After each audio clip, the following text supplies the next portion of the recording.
Hello students, আমি তোমাদের প্রিয় নীতিশ স্যার জ্ঞানজ্যোতি কোচিং সেন্টারের পক্ষ থেকে তোমাদের প্রত্যেককে জানাই আরো একবার স্বাগত। তো স্টুডেন্টস, আজকে আমি তোমাদের সঙ্গে যে বিষয়টি নিয়ে আলোচনা করব সেটা হচ্ছে অতি গুরুত্বপূর্ণ একটি টপিক নিয়ে আলোচনা করব। সেটা হলো তোমার হচ্ছে property rights, women property rights বা প্রপার্টি রিলেশনস অফ ওমেন্স বা নারীর সম্পত্তির অধিকার নিয়ে আজকে আলোচনা করব। তাও খ্রিস্টীয় তৃতীয় শতকে যদি আমরা বলি, খ্রিস্টীয় তৃতীয় শতক থেকে কিন্তু নারীর সম্পত্তির উপর একটা অধিকার বর্ণিত হয়েছিল। কিভাবে?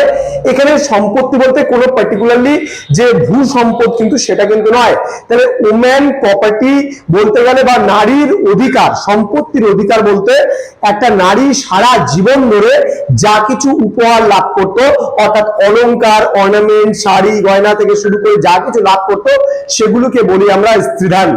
ওকে, এগুলোকে বলা হতো স্ত্রীধন, অর্থাৎ নারীর সম্পত্তি বলতে এগুলোকেই কিন্তু বোঝানো হতো। তাহলে আমরা বিশেষ করে দেখব মনু সংহিতায় বেশ 6 রকমের স্ত্রীধনের উল্লেখ করা হয়েছে। 6 রকমের স্ত্রীধন কি কি একে একে আমরা আলোচনা করব। দেখো, মনু সংহিতায়, আবার বলছি, মনু সংহিতায় যে স্ত্রীধনের প্রসঙ্গ এসছে সেগুলো কি কি সেগুলো একটু আলোচনা করছি। 1 নাম্বার বলছে অর্ধাগ্নি। অর্ধাগ্নি 1 নাম্বার অর্ধাগ্নি, তোমরা লিখে নিতে পারো, খুব ইজি বিষয়গুলো। অর্ধাগ্নি, হ্যাঁ। 2 নাম্বার অর্ধবাহনিক, অর্ধবাহনিক, ওকে। 3 নাম্বার রয়েছে তোমার হচ্ছে প্রীতি দত্ত,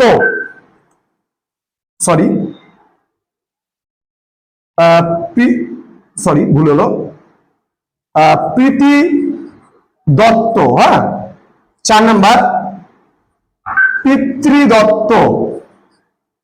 5 নাম্বার মাতৃদত্ত। 6 নাম্বার ভাতৃদত্ত। এবার একটা জিনিস শোনো ভালো করে।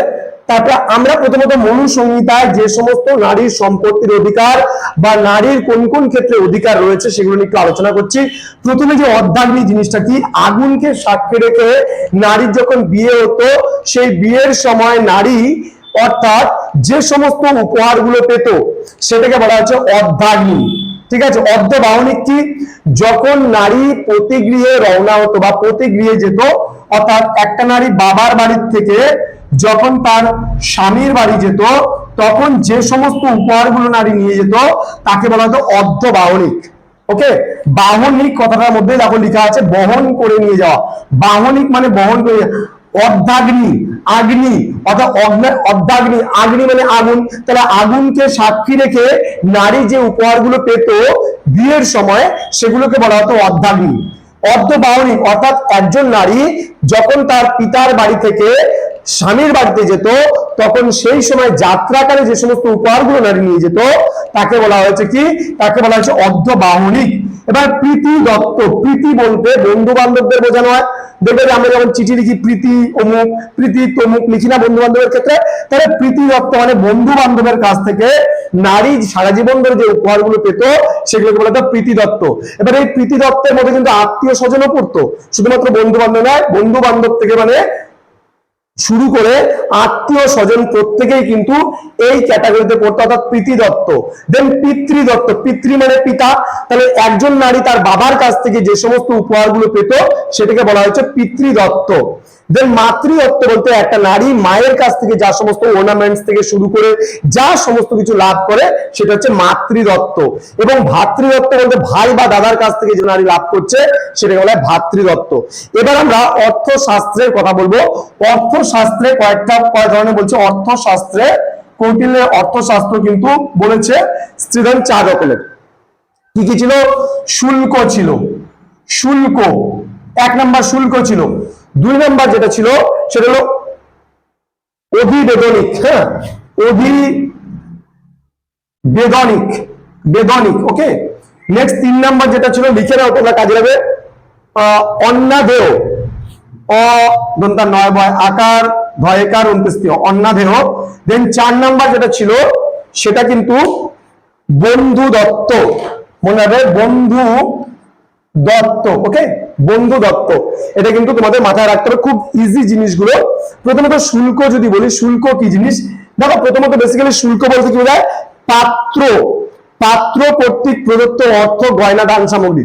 সাপোজ মনে করো পাত্র পক্ষ থেকে যে সমস্ত দান সামগ্রী নারী পেত সেটা বলা হচ্ছে শুল্ক। এবার অভিবেদনী বলতে স্বামীর ঘরে গমন লক্ষ্যে স্ত্রীকে দেওয়া হতো, অর্থাৎ এই সেম জিনিস অর্ধবাহনিকটাই কিন্তু কৌটিল্য তার অর্থশাস্ত্রে কিন্তু অধিবেদনিক বলেছেন। অর্থাৎ অধিবেদনিকটা কি, এটাও কিন্তু বাবার বাড়ি থেকে যখন স্বামীর বাড়িতে যেত তখন কিন্তু এটা কিন্তু লাভ করতো একজন নারী। ওকে, দেড় বলছে অন্নাদেহ, এটা বিবাহের পরে পত্নী যা সম্পদ লাভ করতো, বিবাহের পর স্বামীর কাছ থেকে, যার কাছ থেকে বিবাহের পর নারী যা কিছু লাভ করতো সেটা অন্নাদেহ। আর বন্ধুদত্ত বলতে বন্ধু বান্ধব এবং আত্মীয় স্বজনের কাছ থেকে নারী যেটা পেত, বন্ধুদের কাছ থেকে বা আত্মীয় স্বজনের কাছ থেকে নারী যেটা পেত সেটা কিন্তু বন্ধুদত্ত। অর্থাৎ মনু সংহিতায় নারীর সম্পত্তির অধিকার বলতে অর্ধাগ্নি, অর্ধবাহনিক, প্রীতিদত্ত, পিতৃদত্ত, মাতৃদত্ত, ভাতৃদত্তের কথা বোঝানো হয়েছে। আর অর্থশাস্ত্রে যেটা বোঝানো হয়েছে শুল্ক, অধিবেদনিক, অন্নাদেহ আর হচ্ছে বন্ধুদত্ত। তাহলে এই ছিল নারীর সম্পত্তির অধিকার। তো স্টুডেন্টস, আশা করি আজকের ক্লাসটা তোমরা বুঝতে পেরেছো। যদি তোমরা অনলাইনে আমাদের কাছে পড়তে চাও তাহলে অবশ্যই যোগাযোগ করো আমাদের অফিসিয়াল নাম্বার 6295916282 এবং 7076398606 নাম্বারে। তোমাদের টোটাল কোর্স ফি রয়েছে শুধুমাত্র 1199 টাকার বিনিময়ে তোমরা কিন্তু পুরো প্যাকেজ পেয়ে যাচ্ছ আমাদের কাছ থেকে। তো স্টুডেন্টস, দেরি কিসে, আজই যোগাযোগ করো আমাদের সঙ্গে। তো তোমাদের সঙ্গে দেখা হচ্ছে খুব তাড়াতাড়ি পরবর্তী ক্লাসে। তোমরা প্রত্যেকে ভালো থেকো, সুস্থ থেকো। Thank you so much, thanks for watching after all, thank you.